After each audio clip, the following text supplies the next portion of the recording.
Hello, dear engineers and technocrats.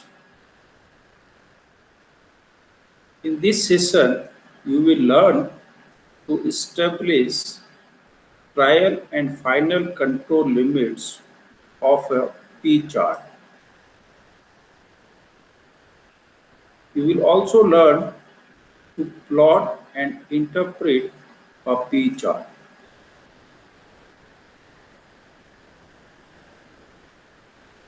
Now, based on the what type of measuring scale we use, we can classify quality characteristics as variable quality characteristics or attribute quality characteristics. When we use a continuous type of measuring scale to measure the quality characteristics, then we call it as a variable type of quality characteristics. When we use a countable, or you can say a discrete type of measuring scale to measure quality characteristics, then we call it as an attribute type of quality characteristic.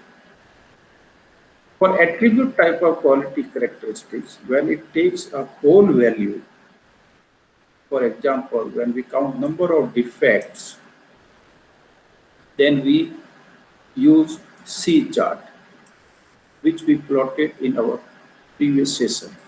Today, when attribute type of quality characteristics has only two outcomes, either it is defective, or you can say non-conforming, or you can say good item or conforming item.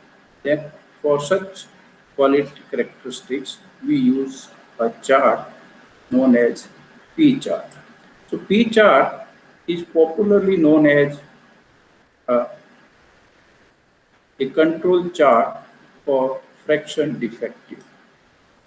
It is used to measure the proportion of defective, also called fraction defective, in a sample or subgroup. Now, when we will call any item a defective item or non-defective item, so let's discuss.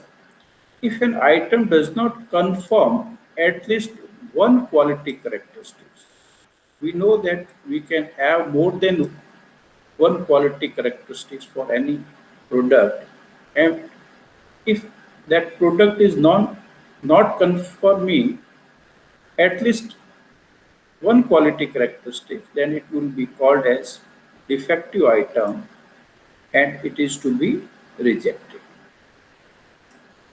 We call an item non-defective if it conforms all the quality characteristics and such items are accepted. So in a P chart, we assess the attribute quality characteristics, and based upon attribute quality characteristics, if item conforms all the quality characteristics, then it is called a non-defective item and such items are accepted. If the item does not conform at least one quality characteristic, then it will be considered as defective item and it will be rejected. So here we are making only two decisions: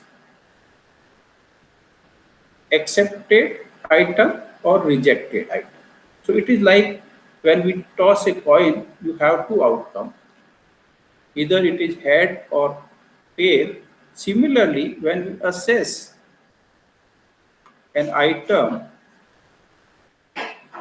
an outcome can be only two outcomes. One is accepted or otherwise it is rejected.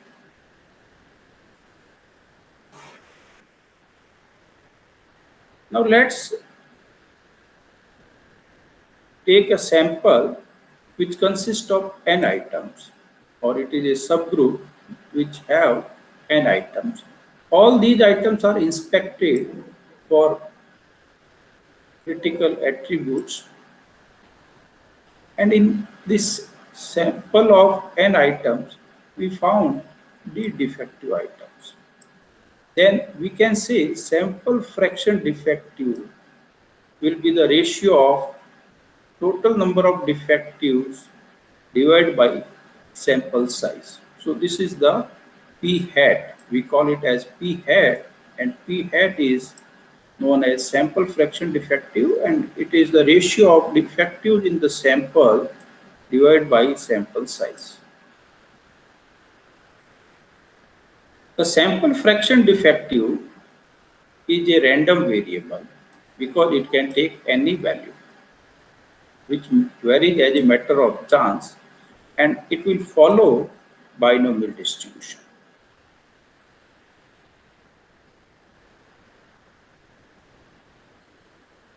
Now, if we take a large number of samples, or we can say when we take m samples or subgroups, now for each sample we calculate sample mean defective, or we calculate p hat. Now average fraction defective of any manufacturing process would be the mean of sample mean defectives. Now in this P chart, we can have a constant subgroup size, or we can have non-constant, or you can say subgroup size can vary. In previous class, we discussed that for C chart, the sample size or subgroup size should remain constant, but in case of P chart, we can have a constant subgroup size as well as we have a varying subgroup size. So when subgroup size is constant, or it remains same, then what we do, we take the sum of all the sample mean defectives and then divide it by number of subgroups.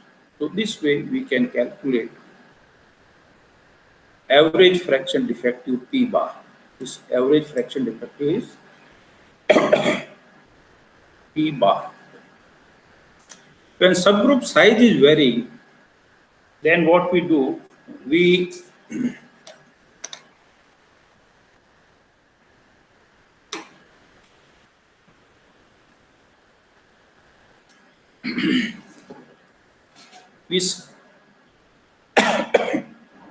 take the sum of all the defectives and we divide it by subgroup number and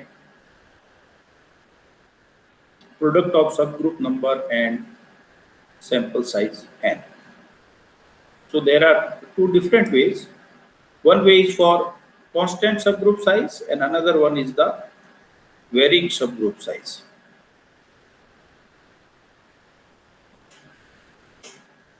The mean and standard deviation of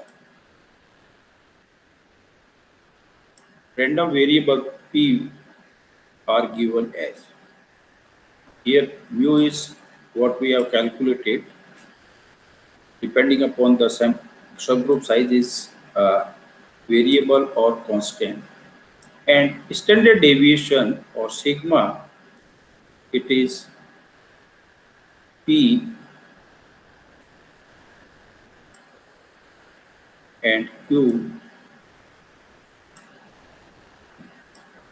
and divide by average sample size. So this is the formula where Q is P is the fraction defective, then Q is your rod, 1 minus P bar.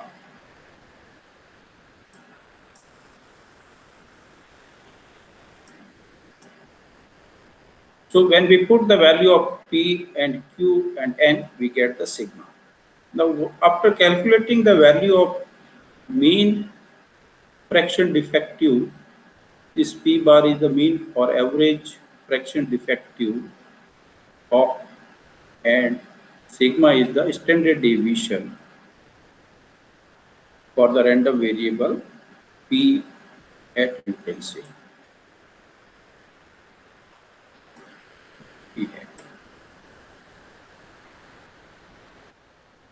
You know the control limits are equal to mean value plus minus 3 sigma plus minus 3 times standard deviation. So here we put P, and when we take plus sign, it would be upper control limit of P chart, and we put here value of sigma. So this is the upper control limit. This is the center line or mean value of fraction defective, and when we take here negative sign, it is P minus 3 sigma. So it is the lower control limit.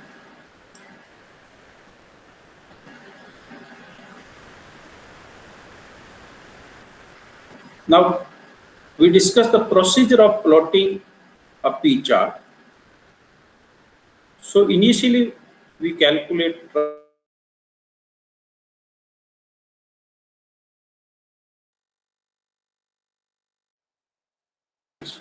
initially we take 20 to 30 subgroups, and you know the subgroup size can be constant or it can vary also. Or you can say you take the production of a month, day by day production during a month, and we inspect the items for fraction defectives. So what we do for that, we calculate for 30 days or 25 days, whatever you can take. For 30 days, you find out the daily production, your daily production. Let's say for first day it is 400. Then for second day, suppose it is 420. For third day, let's say it is 450, right? And for next day, it is say again 380, like this. You note down the daily production. Now, out of these daily production, you count the number of defectives of each day. Number of defectives. So let's say on the first day there were 20 defectives. On second day there were 10 defectives out of 420. On third day, let's say it is 18 defective, and let's say on fourth day it is again 18 defectives, right? Now the fraction defective would be the ratio of 20 upon 400. Fraction defective for the first day would be 420. Similarly, for second day, it would be 10 divided by 420. For third day, it would be 80 divided by 450. And again for fourth day, it would be 18 by 380. So this way, what we can do, we can determine the P hat values. P hat values. So average mean, or you can say sample mean fraction defect. Now what you do, you find out that this is your subgroup size. So take the average of this sample size. That would be mean sample size, right? Similarly, what you can do, you can find out the total number of defectives. Total number of defectives. D. Right? D.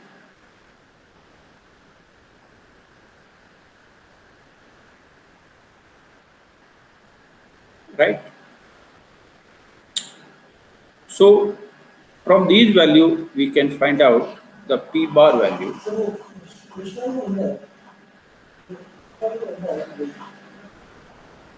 Yeah, I'm taking a class after 10 minutes. So you can calculate P value. After getting the P value, we calculate or we estimate the P bar value. So that P bar would be your total defectives, that is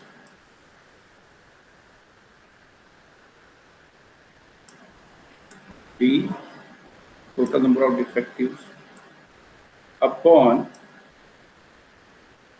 now you have here different values of sample size, right? So one thing is that for this p hat values, you can take the average. So that will be equal to one way is if you are determining p hat values, so you can take the sum of all p hat values and then divide it by number of subgroups. So here subgroups are 30. So here we can calculate this way.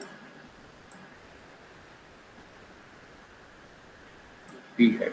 So these are the fraction defectives, and this will be the this 20 is the sample fraction defective of first sample, and 10 by 420 would be the sample fraction defective of second sample. So we add all these values and then we divide it by total number of subgroups, that are 30. So you get the P bar. Another way that you find out all this thing, fraction, or you can say take the sum of all the defectives, sigma d, and then you take the sum of all these total number of items inspected, right? We are not, or you can say n bar into 30, n bar into 30.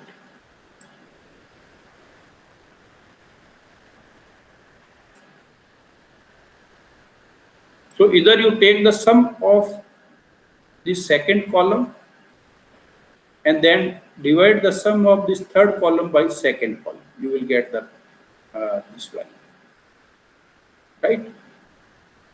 Or another way is that you get the average sample size or subgroup size and multiply it by 30, right?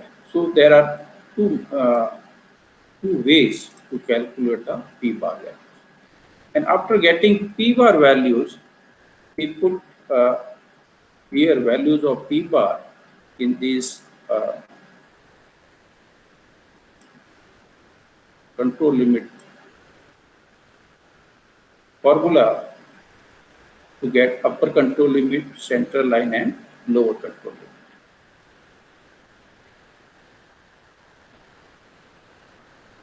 So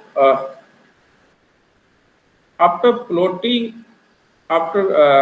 calculating trial control limits, these after getting the p value and then we get the upper control and lower control limits. These are known as trial control limits. Then we will plot these trial control limits and these p hat values. So if any point falls above the upper control limit of P chart, Such points are called high spots. All such points are to be deleted, and we need to recalculate p values or p bar values and control limits till we get all the points which fall within control limits. Initially, if any of the all the points are falling within control limits, then we treat this trial control limit as final limits. And if any of the point falls below lower control limit, as I said in the case of C chart, it would not be considered as out of control, because our aim by improving quality is to reduce the fraction defective, and if any value falls below the lower control limit, then it is an indication that fraction defectives are decreasing, and such points cannot be considered as out of control, because it is an indication of improvement in quality. So in such a situation, we should find out the reason for quality improvement, and we should try to sustain such regions of quality improvement. So after plotting trial control limits, you may realize these three situations. And for these three situations, if this you come across second and third situation, then you can treat trial control limit as final limit.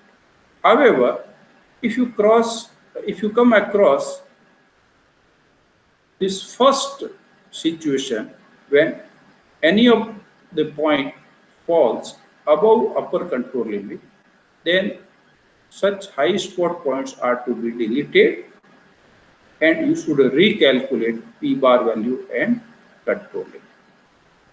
And we repeat this procedure till we get no high spot, right? And when no high spot appears, then such control limits are for a stable P chart, and these control limits can be used for process control in future, and these will be treated as final control limits. There is a precaution, as we discussed in C chart also, that when we perform 100% inspection of each subgroup, then the level of inspection for a subgroup as well as for all the subgroups should remain uniform. Because if your level changes, then you may observe high spots when you are having a tighter inspection, or you can realize low spots due to lenient inspection. So your quality inspector should be well experienced, and he should not vary the level of inspection. So now let's discuss how we can plot it on Excel sheet. So let's take initially 25 days production, and for sake of simplicity, I am assuming a constant subgroup size of 500 items. So 500 item is the daily production. right? Now, out of these daily production of 500, at the end of the day, a quality inspector inspects and he finds some defectives. So as I told, you go to data, then data analysis, and since it is how you can generate these number of defectives, you can use random number generation method. Okay, so number of variables, since I want to put in only one column, so I select one. Number of random number I want to generate are 25, and I use binomial distribution where p-value. So on an average, based upon past experience, you can say my process is producing 5% defectives, so I put here 0.05. And number of trials is same, equal to the subgroup size, so out of 500, right? Where I want to put my output, so I want to put my output here, so I select this one, and then I select OK. So what I have taken the value, p-value means on an average 5% items, you can take 5%, 10%, no problem. Let's say we can also take 10%, no problem.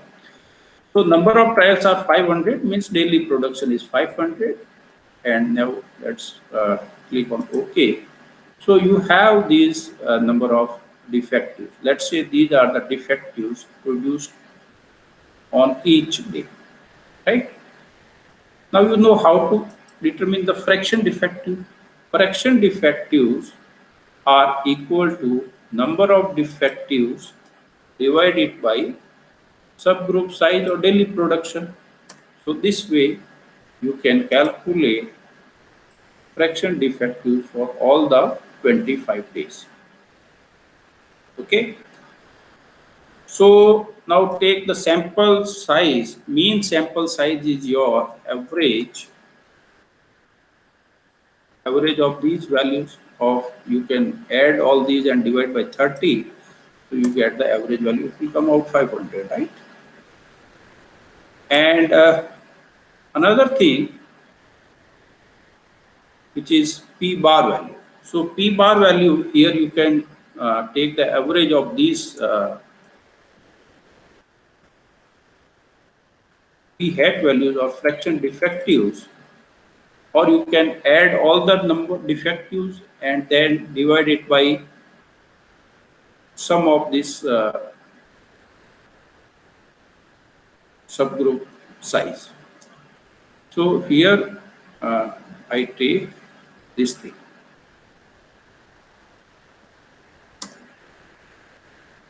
Here it comes out 0.10288. I took the value of p bar while generating the random number was 0.10, so it will be close to that value. It may or may not be the exact value.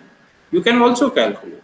You can also calculate the sum of all these values. Say sum. You can make the sum of all these defects. All these defects are these, and you can also sum. You can also take the sum of your all the 30 samples, right? And when you divide number of defectives by this thing,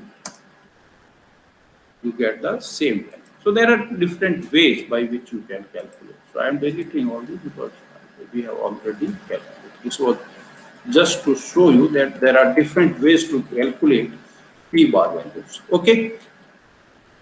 So now center line is it is equal to p bar value. So here we put this thing, and I freeze it by pressing F4 button. because it is going to remain same. Okay.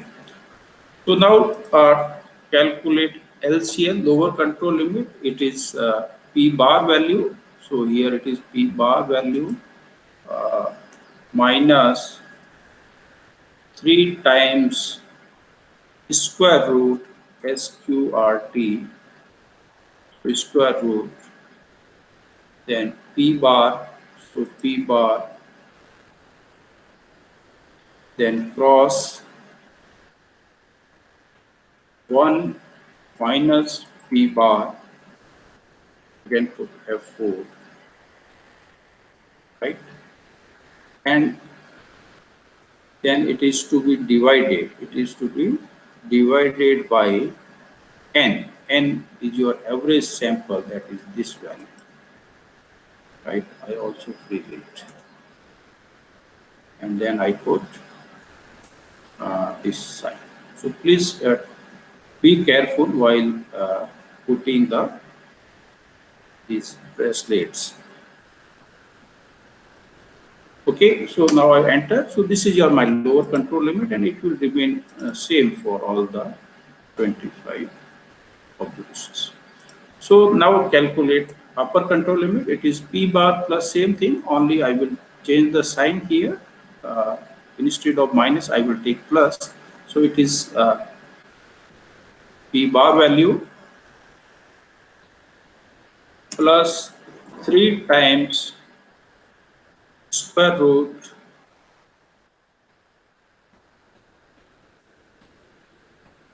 P bar cross 1 minus P bar divided by average sample size, and then this thing. Okay, so here I have to freeze these values. So let's freeze them first. Okay, so here you get your, it is P bar plus 3 times square root of P bar 1 minus P bar, and this thing is divided by sample size. So I click it OK. Okay. So here I get the upper limit. So after calculating central line, lower control limit, and upper control limit, now it is time to plot the P chart. And right now these are the trial control limits. Right now these are the trial control limits. I will plot, and then I will come to know that what situation arises, and based upon that I will decide whether these trial control limits can be treated as final limits, or I have to change these trial limits by deleting the high spots and calculating or recalculating P bar values and uh, lower control limit and upper control limit. So first let's plot. So I select these values. I go to the insert, select line, and click on this. So I got a chart, and luckily all values are within the limits, right? There is no high point. There is no high point. So in such a situation, these control limit can be used in future. These can be used in future, right? Now let's try to generate a case where any of the point falls above the high or below the above the upper control limit or below the lower control limit. So for that, what I have to do, I have to simulate it for the number of defective. See, I again go to data analysis. I am not going changing any data, right? I'm just taking, because my system will generate another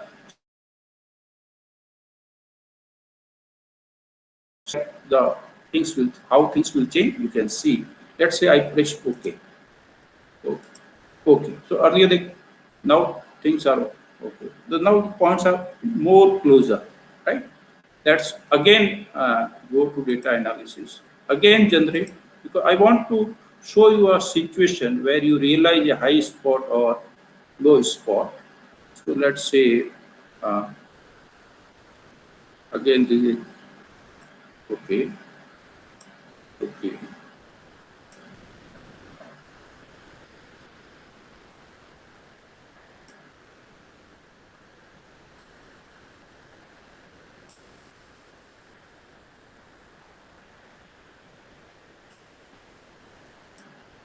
Okay.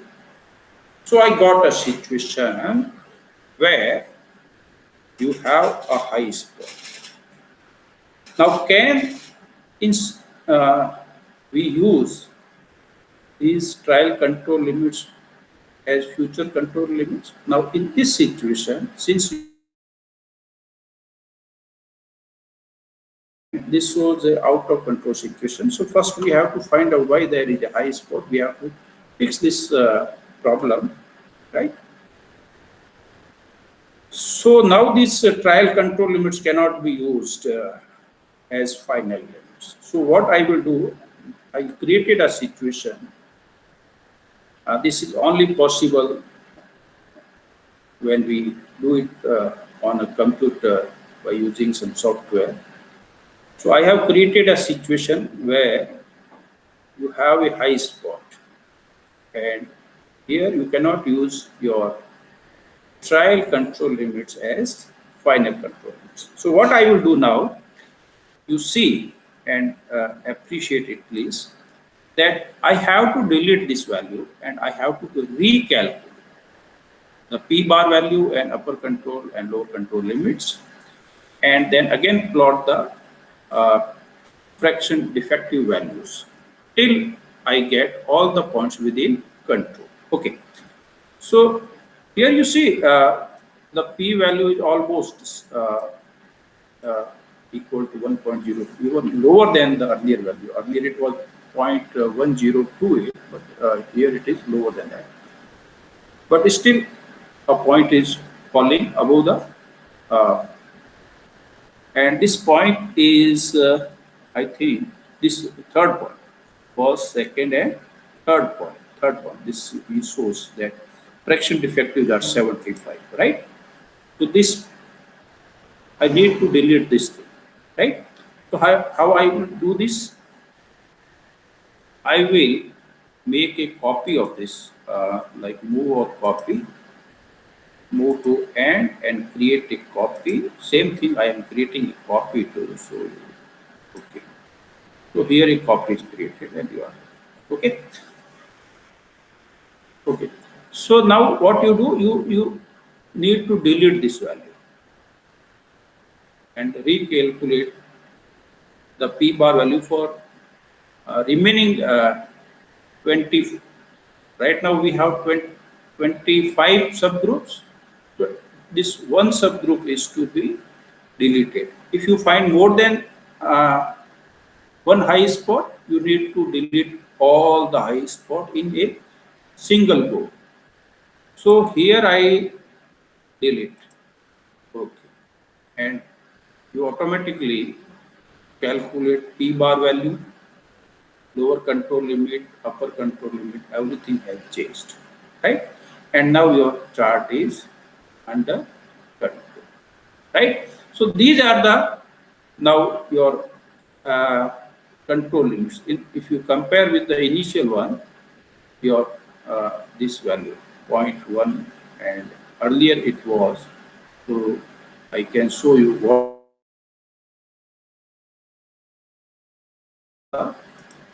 initial, these were the initial value of P bar. Okay, if you compare earlier, central line was 0.102, but recalculated value is 0.1. Earlier lower control limit was 0.061395, Right now it is 0.0597. Earlier upper control limit was 0.1426, but it is now 1402. So, and the p value has also changed from 0.102 to zero 0.1, right? And you have only you have deleted one, so you that deleted, but you have right now 24 subgroups, right? Okay, so I hope you learned how to recalculate the p bar value and recalculate the uh, control limits. And now your p chart is showing that all values are within the control limits, or basically no point is above the no point falls above the upper control limit. So you can treat these control limits as final control limits, and these can be used for future purpose. Now, after plotting and this P chart, now we come how we can interpret, how it will show a sign of quality improvement or a sign of quality deterioration. So, as I said earlier, we take uh, two more samples. This is for next month. You can say, okay, so you take uh,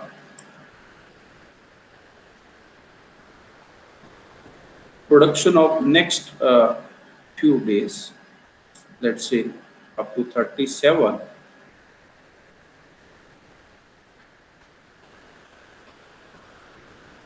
Okay, so here again you assume that my sample size is 500 and I regenerate number of defect used by using random number. Again, same thing, same thing. I am assuming that my quality is going to remain quality level or fraction defect used will be almost the same. So I generate. Not I am not. I have to cancel it, but I am going to generate only only 12 values, and I will put the output values not here, but I will put them here. Okay, so these two changes I have to make, and then I click OK. So I generate. Rest all calculations what you uh, perform, it will be performed automatically, right? Okay, and I drag this plot. Okay, so yes, you see extended P chart, which you will observe in your future. Now this is the ECG, basically ECG of this process. You have a ECG for heart check, and based upon that ECG you can predict how the heart is working. Similarly, based on this P chart, you make prediction that yes, my quality is fine, and chart is showing based upon this chart, because no point is falling the above control limit, no point is falling below the lower control limit, and even the trend is also random. There is no uh, trend of deterioration or improvement in quality. If most of the point falls above the center line, then that is an indication of deteriorating quality. If most of the point starts falling below the the center line and above the lower control limit, that is an early indication of quality improvement. So this chart not only shows the out of control situation, it gives an early indication, and that is more important, because nobody wants the charts are plotted and monitored continuously to get the early indication, uh, both for quality deterioration as well as for quality improvement. And you can, if you understand how this these values will fall on chart, then only you can say that when the my process is deteriorating or it is improving. So let's now do some simulations. So I go to the data analysis. So let's say p value, my p only when my quality is deteriorating, so my p value would change. So instead of 10%, say my defects are now 15%. Okay. So you just observe the these from 26 to 37th reading, how it is going to change, how it will change by when my quality is deteriorating. This more number of defects are produced. So I click on OK. OK, you observe that when my defectives are now more, my control limits and everything will remain same. Only the I will observe a change from 26 ratings to 35, because this is showing my what is going to happen in future. So if all of a sudden my process has deteriorated and things, most of the high scores are observed, right? Or let's, I have taken a very high side of fraction defectives. Let's make, suppose instead of 10%, my process starts producing 12% defectives. Now what will be changed?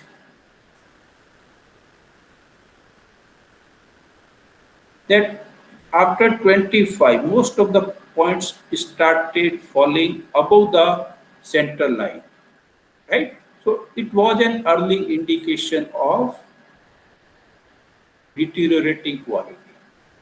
I have to make a decision right here why this is happening, and I have to fix the problem so that my process doesn't go out of control. I think it is clear to you that how this chart shows a deteriorating quality. Now let's consider a situation where my quality is improving. So obviously my fraction defective would be lower than the, let's say it is 0.09% instead of 10%. It is 9%. In that situation, let's see what happens. You see most of the points are falling below the lower control limit, right? So this is an indication that my quality is improving. My quality is improving.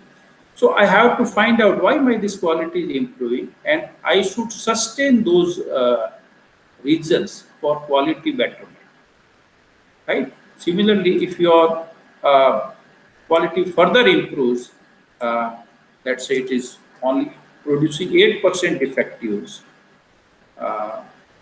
then what will happen? You see that again there is indication.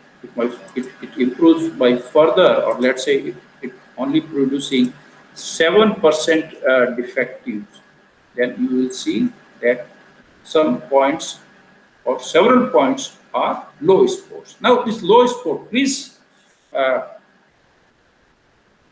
make a note that in many situations you have a test that if any point falls above the upper control limit as well as lower control limit, then process is out of control.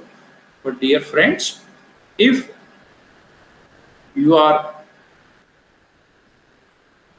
considering R chart, C chart and P chart, then if any point falls below the lower control limit, then it is not an indication of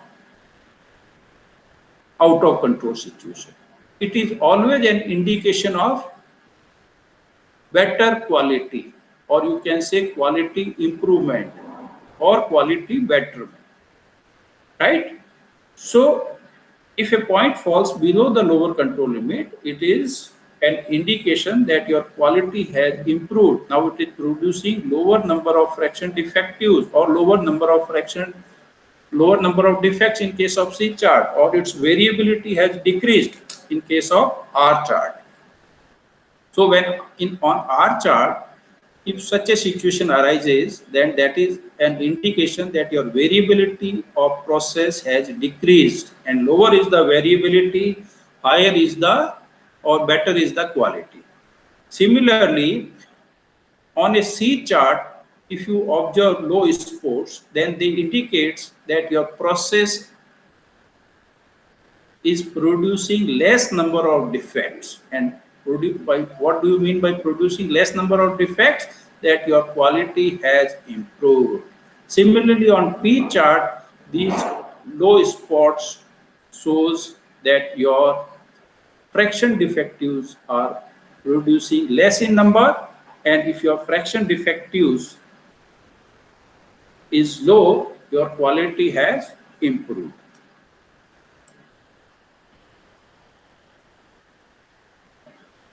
So I hope you like today's session. Please share it and subscribe my channel Industrial Engineering Guru if you have not subscribed it yet.